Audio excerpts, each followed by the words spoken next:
Hello and welcome to Rich Tribe. Today, we are diving deep into a question that, let's be honest, probably keeps a lot of us up at night. Where does my money actually go? We're going to compare three of the most popular budgeting methods out there to help you find the perfect fit for your life. You know that feeling, right? Payday hits, you pay a few bills, you live your life, and then poof, you're left staring at your bank account wondering where it all went. And without a solid plan, every little purchase can come with this nagging sense of guilt. But what if you could swap that stress for real confidence? Well, that's exactly what a good budget is for. And let's get one thing straight right away. Budgeting is not about punishing yourself or stripping all the fun out of your life. Not at all. The real point here is psychological. It's about trading in that financial anxiety for clarity, for taking back the steering wheel of your own financial future. So let's jump into our first method. First up, we've got the 50-30-20 rule. I want you to think of this one like setting a destination in your car's GPS. It gives you a clear, simple direction to head in, but it doesn't micromanage every single turn you take to get there. The whole idea is incredibly simple. You just take your after-tax income, the actual amount that lands in your bank account, and you split it into 3 buckets. That's it. No complicated spreadsheets, no tracking a dozen different categories, just 3 simple percentages to guide you. So, how does this actually break down? Well, 50% of your income is meant for your needs. These are the absolute essentials. Think rent, utilities, groceries, that kind of stuff. Then, 30% is for your wants. Streaming services, going out to eat, your hobbies. And that last 20%, that's for future you, building savings, investing, and knocking down debt ahead of schedule. So, who is this really for? Honestly, it's perfect if you're just starting out. If the idea of tracking every single coffee you buy makes you want to run for the hills, this method gives you some much-needed structure without bearing you in details. It's a simple target to aim for every month. Okay, but hold on a second. What if you live somewhere expensive, where your rent alone eats up almost 50% of your paycheck? It feels like this rule just falls apart for a lot of people. And you know what? That is a very fair point.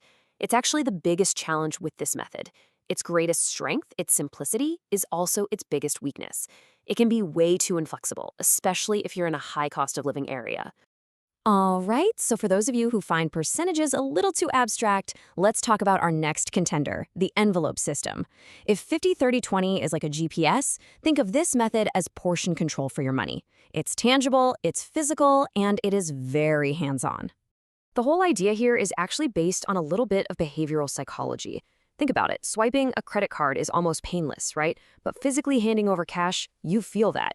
This cash stuffing method forces you to be more aware of what you're spending, and it's an incredibly powerful tool for stopping those impulse buys in their tracks. And getting started is just wonderfully simple. First, you decide on your spending limits for categories, like groceries or entertainment. Then, you label an envelope for each one and stuff it with the cash you've allotted at the start of the month. And here's the golden rule. When the cash in an envelope is gone, it's gone. No more spending in that category until your next payday, period. This system is absolutely brilliant for anyone who finds their debit or credit card just a little too convenient. If overspending is your weakness, the hard physical limit of the cash in that envelope provides a stop sign that a piece of plastic just can't. It's a really tangible way to reconnect with where your money is going. I have to say, this feels a little outdated.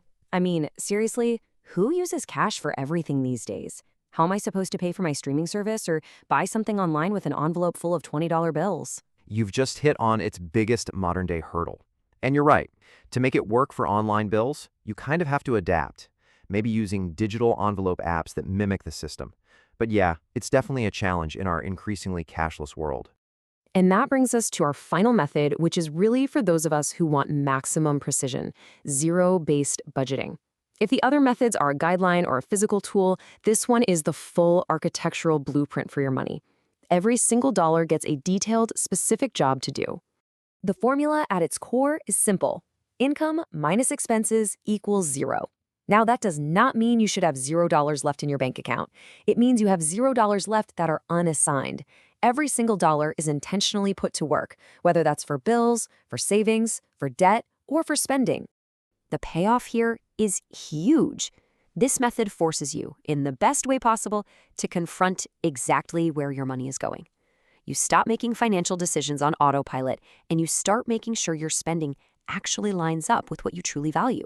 It shines a really bright light on any wasteful spending, which then frees up cash for the things that really matter to you. Okay, that sounds amazing in theory, but it also sounds incredibly time-consuming, like a part-time job. Isn't this just way too much for a beginner to handle? And that is the big trade-off.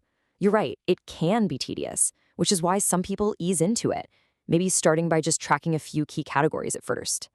The real question you have to ask yourself is that level of total control worth the extra effort for me?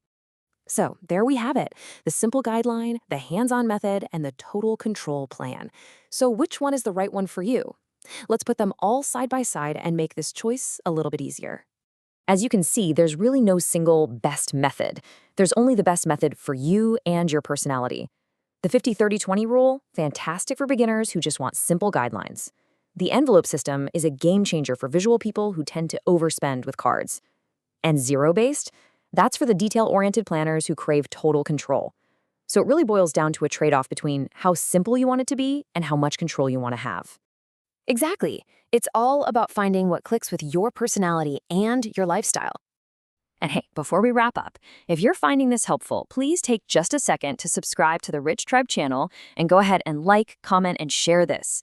It genuinely helps us create more content just like this for you. Let's end on a really powerful thought that gets right to the heart of all this. No matter which method you end up choosing, just remember, the goal is not deprivation. It's about cutting out the stress and the anxiety that comes from financial uncertainty. And that really leads us to the single most important takeaway. Please don't get paralyzed trying to find the one perfect system. The best budget on the planet is the one you can actually stick with, even if it's not flawless. Always focus on progress, not perfection. So I'll leave you with this question to chew on. Budgeting isn't just about managing your expenses. It's about opening up possibilities. Once you have a plan that gives you control, what will you empower yourself to do with your money?